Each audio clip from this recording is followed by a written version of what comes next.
Nasi ayam yang mudah. Sangat sesuai untuk yang baru kali pertama nak cuba buat nasi ayam. Langkah pertama, saya menggunakan setengah ekor ayam. Yang ini saya ambil bahagian yang banyak tulang sahaja. Masukkan 6 cawan air, 1 inci halia, 1 sudu kecil garam. Bila ayam dah masak, keluarkan ayam, toskan dengan penapis. Air rebus ayam kita akan guna untuk masak nasi, buat sup dan sos cili. Untuk buat nasi ayam dekat kuali yang lain, masukkan 2 sudu besar mentega, 3 ulas bawang putih, setengah biji bawang merah, 1 inci halia. Masak sampai kekuningan sedikit. 2 cawan beras, basuh macam biasa. Kita masuk bahan yang kita tumis tadi dekat dalam beras. Masukkan sedikit serbuk kunyit. Masukkan air rebusan ayam. Anggaran saya masukkan dalam 20 sendok bersamaan dengan 4 cawan. Masukkan 1 kiub pati ayam. Masak macam biasa. Untuk masak ayam goreng, kita ambil ayam yang kita rebus tadi. Masukkan 1 sudu besar madu, 2 sudu besar sos tiram, 2 sudu besar kicap manis.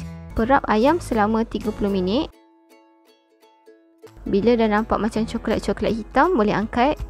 Untuk buat sos kicap, kita ambil sos yang kita perap ayam tadi. Jangan buang. Masukkan 50 ml air. Masak sekejap sos kicap di atas kuali. Untuk buat sos cili, masukkan 1 biji tomato, 4 biji cili merah, 1 inci halia, 3 ulas bawang putih. Masukkan 150 ml air.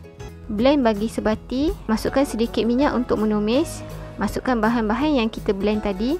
Masukkan 50 ml air rebusan ayam, 1 sudu besar cuka, gula secukupnya, garam secukupnya. Cara buat sup ayam, kita menggunakan baki air rebusan ayam. Masukkan sup bunjut, daun sup. Bila dah mendidih, tutup api. Masukkan garam.